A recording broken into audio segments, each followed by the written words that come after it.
మొదటిసారి కాదు, ఇది రెండవసారి ఆయన విచారణకు పిలిపించడం జరిగింది. దేశంలో ఉన్న పరిస్థితులు మనం చూస్తున్నాం. ఒకవైపున బార్డర్లో చాలా ఉద్రిక్తమైన పరిస్థితులు ఉన్నాయి.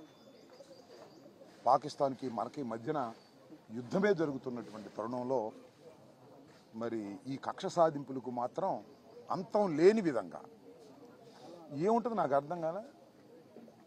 ఈ తెలుగుదేశం పార్టీ ఆఫీసు మీద జరిగినటువంటి దాడి కేసుని వైఎస్ఆర్ కాంగ్రెస్ పార్టీ అధికారంలో ఉన్నప్పుడే కేసు రిజిస్టర్ చేయడం జరిగింది. కానీ దానిలో ఏదో చేసేస్తున్నాము అనేటువంటి ఉద్దేశంతో కేవలం చంద్రబాబు నాయుడు గారిని, లోకేష్ని సంతృప్తిపరచడం కోసం సజ్జల రామకృష్ణారెడ్డి గారిని కూడా సిఐడి ఆఫీసుకు పిలిపించి విచారణ చేశాము అనేటువంటి మెహర్బానీ కోసం ఇలాంటి కార్యక్రమాలు జరుగుతూ ఉన్నాయి. ఇది చాలా దురదృష్టకరమని మనవి చేస్తున్నాం. తెలుగుదేశం పార్టీ అధికారంలోకి వచ్చిన దగ్గర నుంచి అభివృద్ధి లేదు, సంక్షేమం లేదు.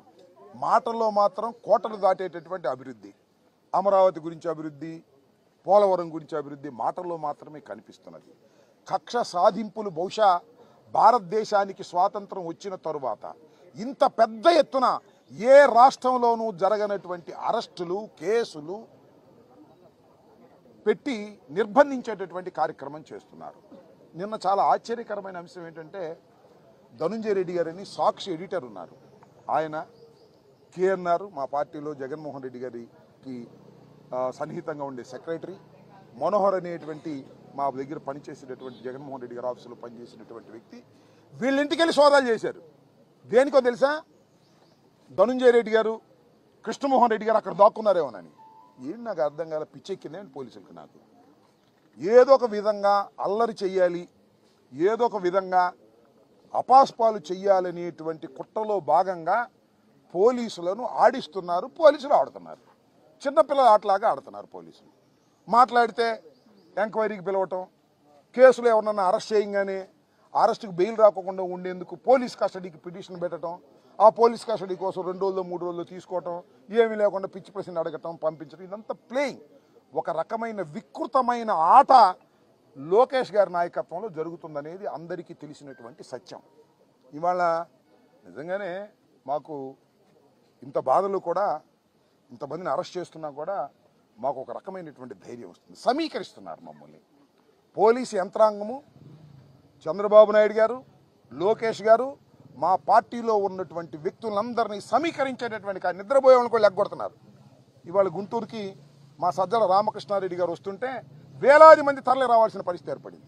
అంటే ఏంటి? నిద్రపోతున్న వాళ్ళు కూడా లెగ్గొట్టి, అయ్యా సజ్జల రామకృష్ణారెడ్డి గారిని అనవసరంగా తీసుకొస్తున్నారు పోలీస్ స్టేషన్ సిఐడి ఆఫీస్కి, మీరు వెళ్ళండి అని ఒక పిలుపునిచ్చినట్టుగా కనిపిస్తూ ఉంది. ఏమిటి దుర్మార్గం అని అడుగుతా ఉన్నా.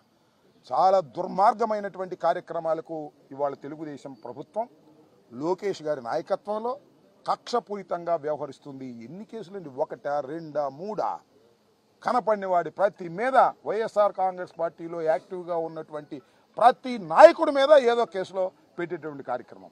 లిక్కర్ కేసును తీసుకొచ్చారు, ఏమీ లేదు దానిలో ఎంతమందిని పెడతారో తెలియదు, ఎంతమందిని అరెస్ట్ చేస్తారో తెలియదు. గందరగోళాలు చేసేటటువంటి పరిస్థితికి వాళ్ళ రాష్ట్ర ప్రభుత్వం పోలీసు యంత్రాంగాన్ని ఉపయోగించుకొని చేస్తున్నటువంటి ఈ దమనకాండని, ఈ కక్ష సాధింపు చర్యల్ని ప్రజలు గమనించాలని మనవి చేస్తున్నాం. ప్రభుత్వాలు శాశ్వతం కాదు, ప్రభుత్వాలు శాశ్వతం కాదు. ఇవాళ ఉంటుంది ఈ ప్రభుత్వం, మళ్ళీ 5 సంవత్సరాలు ఇంకో ప్రభుత్వం వస్తుంది. మనం చూస్తున్నాం కదా, ఈ ప్రభుత్వమే చిరస్థాయిగా ఉంటుందా? లోకేష్ చంద్రబాబే ఉట్టిగట్టుకు ఊరేగుతారా? చంద్రబాబు ఎన్నిసార్లు ఓడిపోలేదు, లోకేష్ ఎన్నిసార్లు ఓడిపోలేదు. నేను ఒకటే మనవి చేస్తున్నా, జగన్మోహన్ రెడ్డి గారి నాయకత్వంలో 5 సంవత్సరాలు పరిపాలన చేసిన తర్వాత దురదృష్టవశాత్తు మేము ఓటమి పాలయ్యాం, అపోజిషన్లో ఉన్నాం. అపోజిషన్లో ఉండి మా కార్యక్రమాలు మేము చేస్తున్నటువంటి తరుణంలో మమ్మల్ని కక్ష సాధింపు చేయాలనేటువంటి ఉద్దేశంతో ఈ రకమైనటువంటి ధోరణితో రాష్ట్ర ప్రభుత్వం, ముఖ్యంగా పోలీస్ యంత్రాంగం, నేను మనవి చేస్తున్నా, పోలీస్ వారికి కూడా చాలామంది ఐపీఎస్ ఆఫీసర్లు ఉన్నారు, డీజీ ర్యాంక్ వాళ్ళు ఉన్నారు, అందరూ ఉన్నారు. మీరు ఏ లోకేష్ చెప్పాడనో ఎవరి మీద పడితే వాళ్ళ మీద కేసులు పెట్టి అనవసరంగా తీసుకువెళ్ళేటటువంటి పరిస్థితి చేయటం, డీజీ స్థాయిలో ఉన్నటువంటి వ్యక్తిని వాళ్ళ అరెస్ట్ చేసి లోపల పెట్టేటువంటి కార్యక్రమానికి, ఒక దుష్ట సాంప్రదాయానికి మీరు తావిస్తున్నారు, దుష్ట సాంప్రదాయాలను మీరు సృష్టిస్తున్నారు. ఇదే సాంప్రదాయాలు వచ్చే ప్రభుత్వం కూడా పరిపాలించాలి అనేటువంటి పద్ధతుల్లో మీరు వ్యవహరిస్తున్నారు. ఇది చాలా దుర్మార్గమైనటువంటి అంశంగా నేను భావిస్తున్నాను. అంత డైవర్ట్ చేయటం, అభివృద్ధి జరగట్లేదని అడుగుతారేమోనని కేసులు, సంక్షేమం జరగట్లేదని అడుగుతారని కేసులు పెట్టడం, రోజుకు అరెస్ట్ చేయటం, రోజుకు గందరగోళం చేయటం. ఈనాడులో, ఆంధ్రజ్యోతిలో ఫ్రంట్ పేజీలో ఒకే రోజు రకరకాల వార్తలు కరుణాకర్ రెడ్డి గారి మీద, అప్పిరెడ్డి గారి మీద, ఇంకా వాళ్ళ మీద, వీళ్ళ మీద, ఎవరి మీద కనపడితే వాళ్ళ మీద, ఎవరు యాక్టివ్గా ఉంటే వాళ్ళ మీద కేసులు పెట్టి అణచాలని ప్రయత్నం చేస్తున్నారు. నేను ఒకటే మనవి చేస్తున్నా, ఎంత అణచాలని ప్రయత్నం చేస్తారో అంత ఉవ్వెత్తున వైఎస్ఆర్ కాంగ్రెస్ పార్టీ ముందుకు సాగుతుందని కూడా మనవి చేస్తున్నా. నిర్బంధంలో పెట్టాలనుకుంటున్నారు, నిర్బంధాల నుంచి పోరాట పటిమతో ముందుకు వెళతామని కూడా ఈ సందర్భంగా నేను మనవి చేస్తున్నా. రాష్ట్రంలో ఉన్న వైఎస్ఆర్ కాంగ్రెస్ కార్యకర్తలందరికీ మనవి చేస్తున్నా, అధైర్యపడవలసినటువంటి అవసరం లేదు. వైఎస్ఆర్ కాంగ్రెస్ పార్టీకి లీగల్ టీమ్స్ అన్ని చోట్ల పనిచేస్తున్నాయి. ఏ చిన్న కేసు పెట్టినా వెంటనే న్యాయస్థానాలకు వెళ్ళి పోరాడేటువంటి క్రమం చేస్తున్నాం. ఇవాళ కృష్ణవేణి మరి 22 రోజుల తర్వాత ఒక మహిళని అరెస్ట్ చేసి తీసుకెళ్లారు. మళ్ళీ ఆమెను ఇన్వెస్టిగేషన్ కోసం మళ్ళీ అడిగారు. మళ్ళీ ఒక కేసు తర్వాత ఇంకొక కేసు పెట్టారు, 2-3 కేసులు పెట్టారు. ఇది కొత్త తత్వం. లోపలికి వెళ్ళిన తర్వాత కేసులు పెడతారు, అంతకుముందు కేసులు. నాకు అర్థం కాల. ఈ రకంగా 111 వేస్తారు. ఈ రకంగా చేసి కృష్ణవేణి గారిని కూడా ఇవాళ నిన్న అనుకుంటారు రిలీజ్ అయ్యారు. 22 రోజుల తర్వాత ఒక మహిళని, ఆమెను తీసుకెళ్లి ఏ విధంగా చిత్రహింసలకు గురి చేశారో ఆమె చెప్పింది. ఇష్టం వచ్చినట్టుగా మాట్లాడారు. నీ మీద ఆ కేసులు పెడతాం, ఈ కేసులు పెడతాం, ఉమెన్ ట్రాఫింగ్ కింద మీ హస్బెండ్ మీద కేసు పెడతాం అనేటువంటి పద్ధతుల్లో బెదిరించేటటువంటి ధోరణిలో పోలీసు వ్యవస్థ పనిచేస్తుంది.